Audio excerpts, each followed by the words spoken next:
I am the CTO of TrueLaw. We build, bespoke AI solutions for law firms, and as far as I take my coffee black, no sugar, no milk. I think just the way I feel. I do feel like I'm from Calcutta. We grew up drinking tea, and we don't drink tea with like milk and sugar and all of those added. I think like the actual flavor of tea comes from like Darjeeling tea. That's what I think the same thing with coffee is also. It's like where if the milk and all of these, and I mean, current American coffee is like recipe for diabetes. I feel like versus things like black, no sugar coffee is that's for me. What is happening, good people of Earth? This is another MLOps community podcast. We're talking with Shiv, and what a leader this guy is. He has done so much in the engineering world. I feel honored to have gotten to speak with him. Correct me if I'm wrong, but you guys are using DSPy, right? Yes. So I think I put something out and I said, if anybody is using DSPy in production, please get a hold of me because I would love to talk to you. And you reached out and it was like, hey, what's going on? Let's talk. Now, break it down for me. What exactly is going on and how have you found it?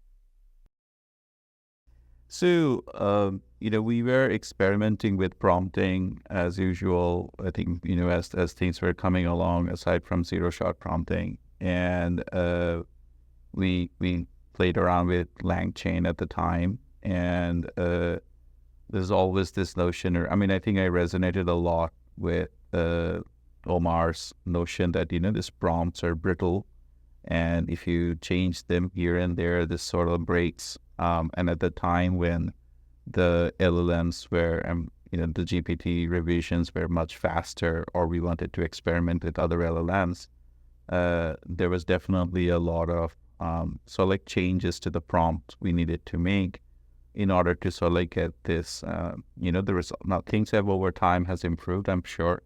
Now there's like structured outputs that OpenAI is doing.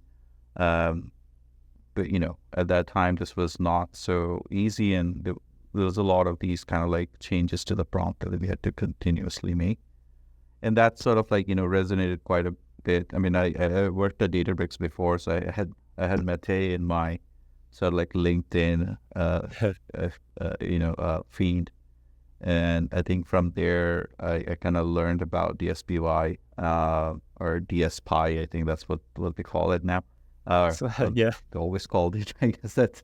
I was calling it DSPy before, so no shade to however you want to call it.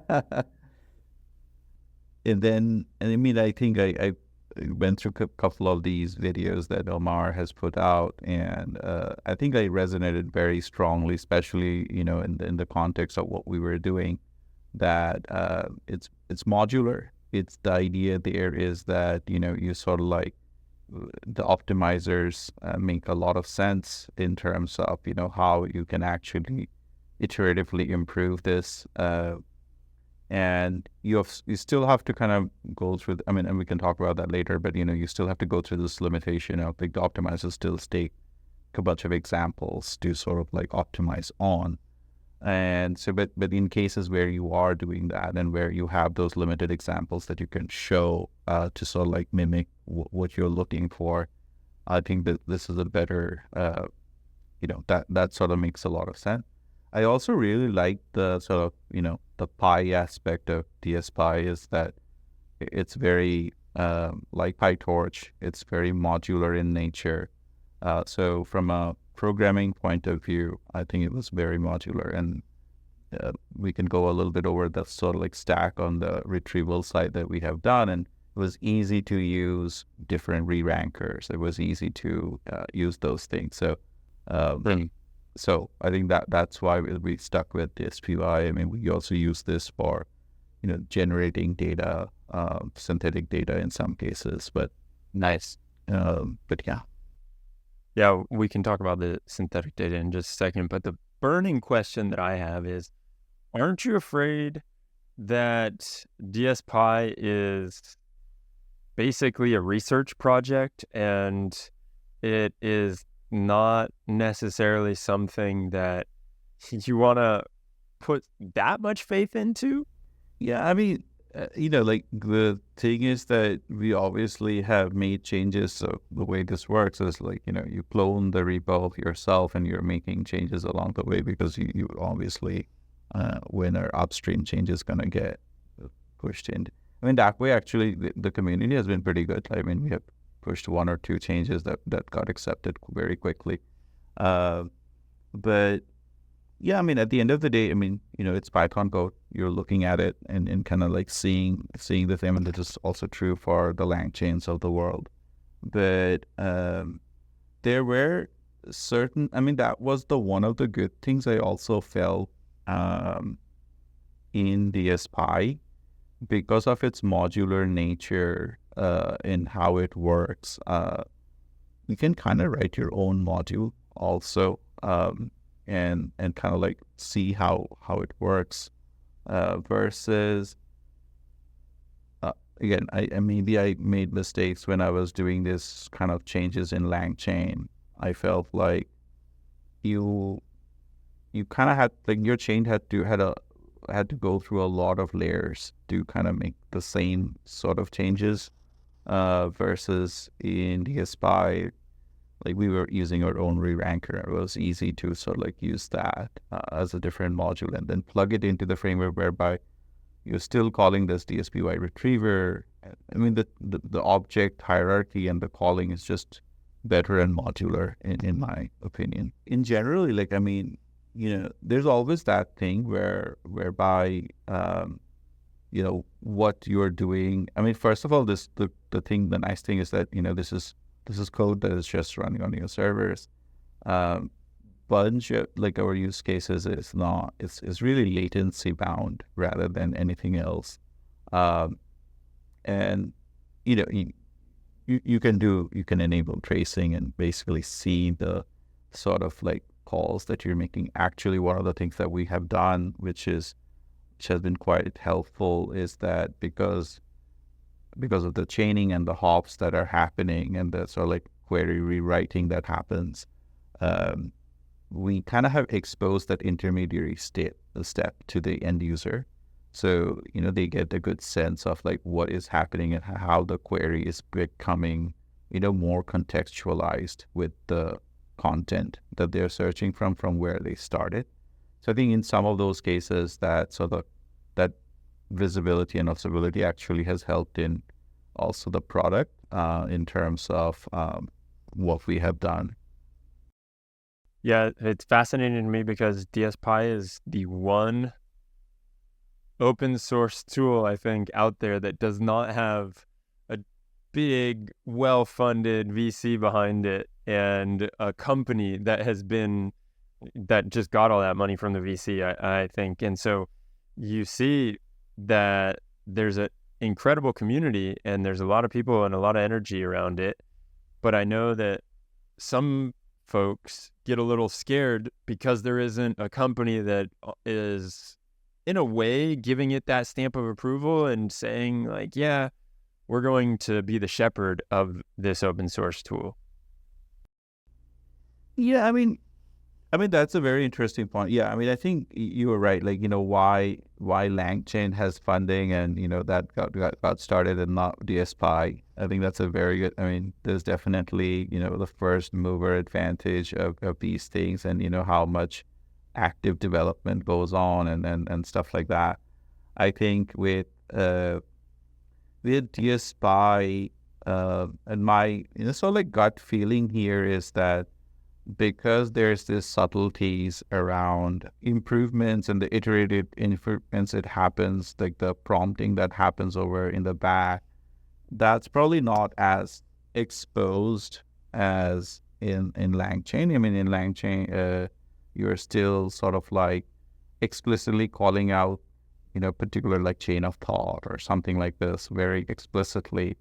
And again, these things have they become more modular and more abstract over time. So it's been a while since I have used LangChain, but DSPy, when we first looked at it, there was the learning curve was a little bit I would say steeper than LangChain, and I don't know if that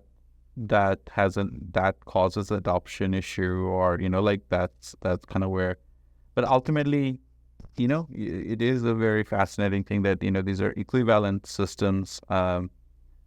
They still sort of like suffer from the same, like this is ultimately prompt engineering that is happening. So there are limitations around that, but it is a good point. I think the main thing, in my opinion, would be typically I've seen a way to productionize things is you kind of have to provide a service. Like you basically, if you were like taking this thing and you needed like a server or some state management that you needed to manage yourself, and that's kind of when this, there's a company that comes behind and says, we are going to take on all the operational headache of you doing this, and that becomes a legitimate service. And that's when you see this with Langsmith and stuff like that, where you're doing this drag and drop and observability of those, and those are becoming kind of the part of it. I'm sure if someone invested the time, they can make an argument of the same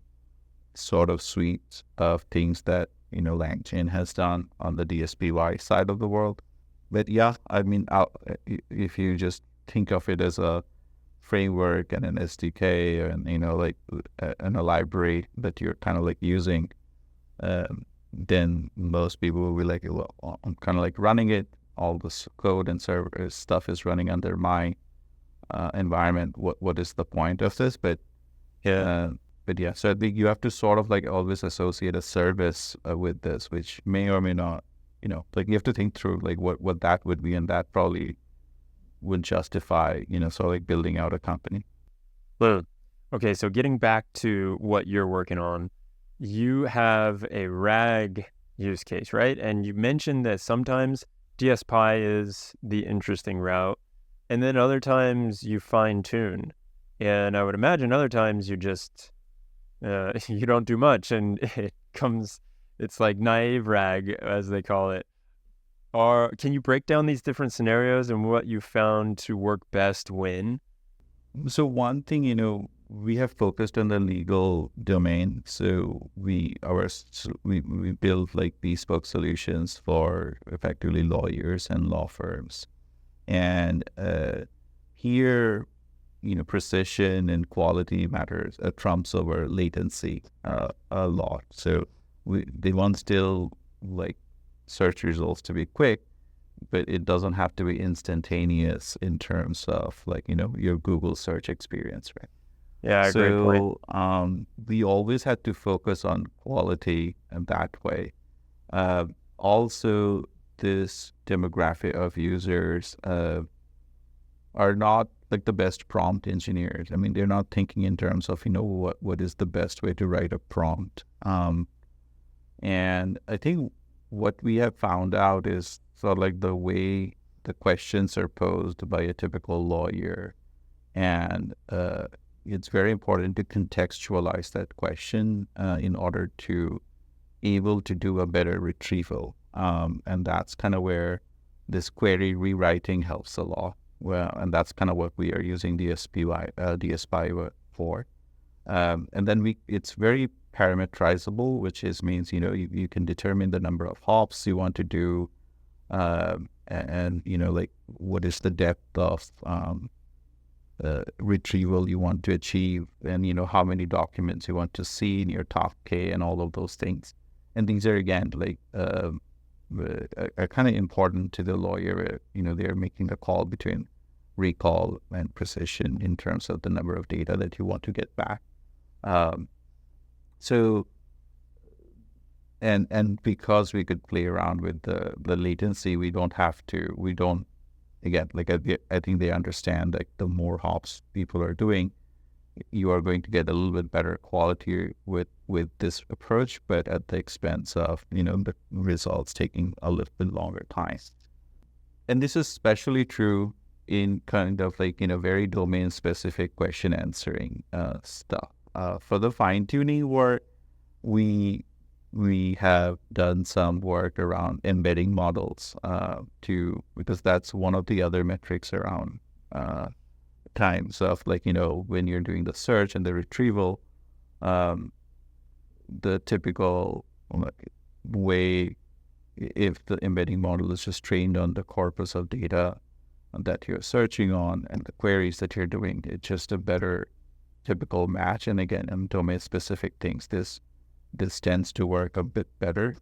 But then there's also the question around the generation part of it, whereby, certain firms have a particular way of seeing the answer, or, like they expect a certain, because typically this would have been done by junior associates where you effectively would have told other folks to do this search and come back, and then and they have a certain way of presenting this data. So I think that alignment of generation is something where we have also used fine-tuning things for. And, typical RAG, I mean, again, I think when we started this, we found a bunch of like off-the-shelf RAG approaches. And again, on domain-specific things and for the lawyers, they typically don't. I mean, in our experiment, they didn't perform that well. We always had to do a few different things, either extracting metadata first or, basically make the retrieval process much more contextualized in different ways before we aggregated the data. If you just were to use your typical, like, just use an embedding and your regular embedding and just get the retrieval, the quality was not that great. Well, so there's a few things that I would love to know about, specifically on the fine-tuning of the embedding models. I think you can do that for relatively cheap these days, right? Yeah, I think, the main thing here is because the embedding model itself doesn't have to be very big, that you can actually have just the encoder part of these models, and they typically are, the dimensions doesn't have to be like very, very large. And the main thing there in an embedding model is to kind of figure out the training data. That's to like, you're basically giving it some contrastive data, and that generation of that contrastive data is the hard part based on the corpus, and that's kind of where... like it's cheap money-wise, but it is expensive in resources. It's expensive in figuring out like how to generate that contrastive data. I think that's the harder part. But yeah, I think in general, even training and all of these things, now these are becoming extremely commoditized. So we actually don't focus on the training infrastructure per se. We have an orchestrator layer that's is very agnostic to where things could be trained. But in general, like I think all of these are, I think from when we started to even now, like the drop in price is significant, and I think that will just continue to grow. I mean, even when GPT-4o mini is a very powerful model, and it's training that is very cheap. Yeah. So, what I would love to break down is you've worked at a whole slew of incredible companies. You're now CTO at TrueLaw, and you knew coming into it, we're going to be setting up infrastructure that is itself very prone to change, and technology in general is prone to change, but with AI and LLMs, this is like taking that to the max. It's very volatile, right? Because as you said, things get cheap. A model that is super powerful, all of a sudden it becomes just a commodity overnight almost, it feels like. So as you're going through and you're setting up the stack and you're thinking about which pieces to value, which pieces to try to make future compatible or making bets on what's going to come down in price. How are you thinking through all of these stages, since you have that bird's eye view and you're the one who's ultimately the guy in charge on the technology side, and you decide with your teams what gets implemented? Can you walk me through your decision-making process and how you think about that? Yeah, that's a very good question. I think like, in general, like obviously, one of the starting points is sort of money constraint. Like as a startup, have to be scrappy, and sort of like when to build versus buy is always a decision we have to make. And then, you have to also juggle with the fact that we cannot take 6 months to build a feature, because, we have to go through that quick iterative cycle of development. And, I think very soon into this approach, we realized that building foundational model is very, very difficult. And, it is just not, even if it is like technically feasible for us to learn and do this, the sort of like resources needed is just, very, I think. And then at that time, we started focusing on more, fine-tuning approaches and kind of like building. I think Mate and Omar has a paper around like this compound systems, which is like, kind of building sort of like a system of small language models that can orchestrate and, like doing a bunch of these things. And the corollary to this is like, your brain and you're doing your different parts of the brain are kind of like doing different things. And then this is sort of like coordination around it. I mean, there's a two train of thought. It's like one large model doing it, or you a bunch of smaller things coordinating and doing things. And I think we kind of took this approach of the compound system, which I think it was more feasible. In terms of the infrastructure, I think that's very good in the sense like we understood that, in order to get that scale, the price point right, you need like economy of scale to do certain things, right? And it's very hard for us to sort of like build like a training infrastructure just for the few models that we are training on, or the volume at which we are training on. So from a very get-go, we understood that we have to leverage this sort of training services or, model training services that are available. And my previous experiences at Confluent, where we were, doing this orchestration for like provisioning orchestration for Confluent servers or Kafka servers and stuff, kind of got me some insights into building this as a way of an orchestration service, which does this in terms of the training.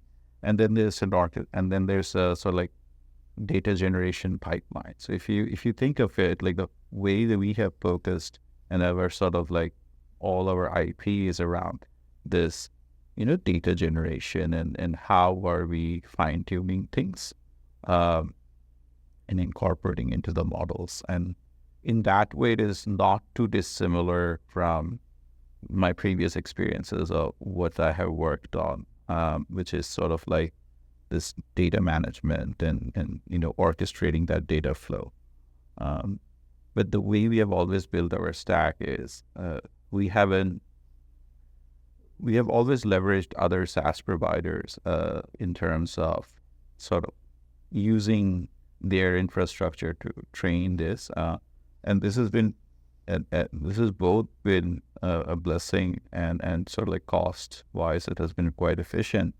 Partly because we give the options on which infrastructure things could be trained. Of course, we can train it on our cloud. We can train on the customer's and Azure environment also. So that flexibility is actually quite powerful. You said something there that I want to double click on, which is around how you used to be dealing with data flows and now you're still dealing with data flows. It's just the data has changed a little bit. So I imagine you used to be dealing with event click data, that kind of data flowing around, or purchase, this person purchased, this user ID purchased something, et cetera, et cetera.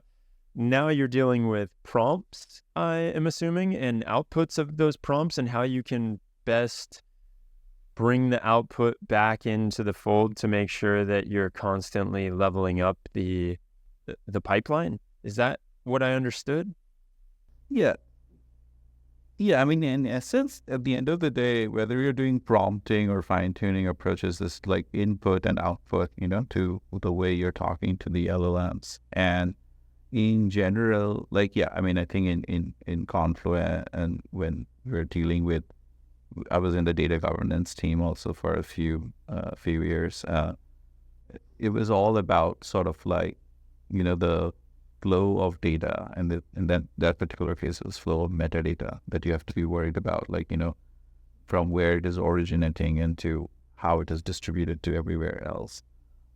Here, this is a similar thing where, you're getting, you're generating data, and you kind of like aggregating this data.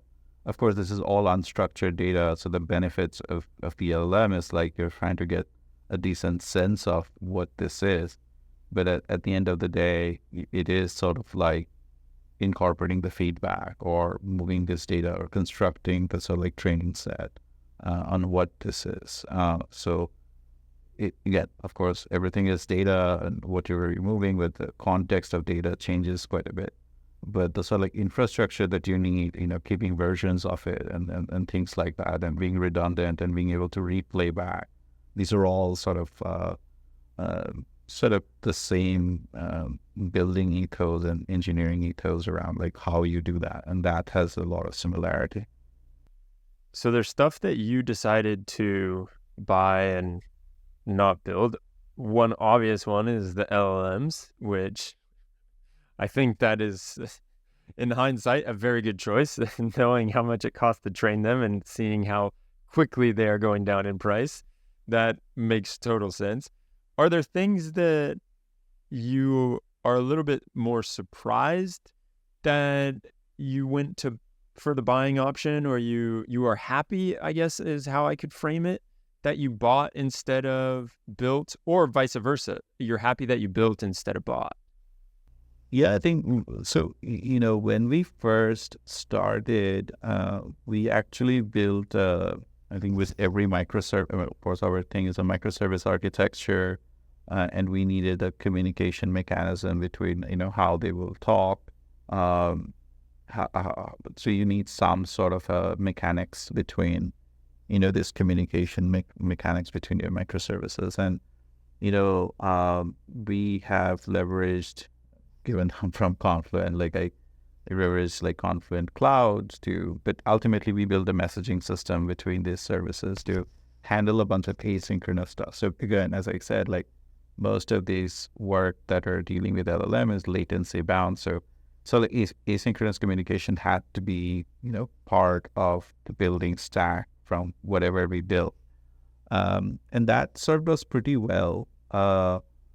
And until, we were getting production use cases of like doing massive inferencing for very, thousands of emails, or like very large scale inferencing, which will take hours to run and things like that. And in those cases, we are actually using temporal. This is, I don't know if you know, this is like, we call it durable workflows. Started from like Uber in terms of like how they manage. I mean, this is ultimately, again, workflow management sort of a thing. And we kind of made a good decision, because I think as talking to the developers, the first pass of, doing this, we kind of used our existing infrastructure to do that. And again, the sort of like loopholes that there is, the kind of like guarding you need to do against like retry, how much to retry, when things get interrupted, all of those other things that you need to take care of, versus sort of like using, a company that's effectively like, this is the, first of all, we're a small group of engineers, and then kind of like using them to kind of handle this durable workflows has worked out very well for us in terms of when running this very long running inferences, or doing training getting notified if things get interrupted and getting handled. Of course, you have to write code to sort of like get it to use, but I think we haven't had infrastructure problems related to that thing, which I'm sure, it would have taken us at least a couple of months to kind of perfect that sort of infrastructure for ourselves even. And then again, it will be very custom to just our use case and not very generic. So every time we probably needed to add and make any changes to the state machine, we would have to have gone back and, like make those changes and test it and whatnot. Versus I think using temporal has been very useful for us, like, because I think we kind of like, again, it's a workflow engine. We have to build, of course, the state machine that does that, but writing that state machine logic is much more simpler, much more additive in nature. And then depending on them to execute that is much easier for us, or has been very easier for us. So one thing that I noticed about you is that you've worked in many different areas of the stack, we could say. I think it's more even vertically and horizontally, I could say. And I don't know if you agree with this, but knowing your background, you've gone very low level. You've also gone from the data side or the front end, back end, to DevOpsy, now LLMs, MLOps. How do you see things now? Is there stuff that you can look at and say, because I know this, I can draw parallels with certain parts of the stack or the LLM side? I know you mentioned earlier that there's data flows. Now it's just LLMs and AI data flows, and all of this metadata is the important thing. And you came from Confluent, so you had that data flow kind of in your blood. I know you were working in many different awesome places, one of which Apple, and so you got to kind of see the gambit. Have you noticed different things that shouldn't necessarily be related, but that you were able to now relate because of this breadth of experience? Yeah, I mean, I've been very fortunate. I think in certain cases, things have clicked in unexpected ways. For instance, I clearly remember I was at Riverbed and we were doing file systems there. Or at least Riverbed at that time was building a file system, a deduplicated file system, to do like compression on your primary file system. And one approach there was that because these things ultimately are, your performance is ultimately, like how well your data reads and writes are happening on the disk, and they get blocked, and how do you like parallelize as much as you can. That is like how how's your pipeline into those data reads that happens. And in Riverbed, we remember we use this very macro-based C to kind of get ourselves this sort of like version of async IO, if you think of it, but at a much deeper level. But they use this notion around, I forget what it was called. It was R threads, if I remember correctly. It's a Riverbed threads. That's the idea there. But, it was all like macro level way of doing it. And you have to kind of get used to this framework. It wasn't like C. It was written in C, but, you have to kind of understand like when things would unwind and stuff. Surprisingly, when I went to Apple and I was kind of explaining what I had worked on in this war, in the Riverbed side of the world, and I think they were there. I mean, I didn't even know at that time that they were working on, the just Grand Central Dispatch, which is their sort of like approach towards multi-threading libraries. And suddenly they were like, oh, like this makes sense. Like you must have like a lot of context around this, and we got started working on it. And so it was like, one of the two maintainers of GCD at the time but that sort of like relation, that correlationships, those are unexpected things that happen. But it's also, I also feel like that gives you great insights into, in one stack, what you're working in different companies, but they could be related to sort of like this other stuff, which seems completely unrelated, but at the core, they're all sort of like connected. I remember at Arista, I remember at Arista, I think Adam Sweeney, or I think very senior principal, or I think a VP at that time. He told me about, he was asking me questions around like circular buffers and times and other things, and then I think he mentioned like all of computer science could be boiled down into like this 7 or 8 algorithmic questions, and if you can, you're good at this, you kind of like have a pretty good grasp at most of these, system level things. And I think that has been true. Like, if you know buffering and, how to deal with memory overflow, like, out of core algorithms and things like that, they have a lot of, you find that application in several different places. And I think that has definitely helped. But yeah, I think, going back to your original question, like, has the breadth helped in understanding? It does, I think, for sure. There's still areas of, GPU learning and how the GPU works. I don't have a very good depth of, I never really worked on those kind of things. But I think in principle, when I read some of these papers, it's sort of all, again, it's, short circuiting, certain things, caching, certain results for quick access. They are all sort of like consistent approaches to, solving performance related issues that has been sort of like universal. I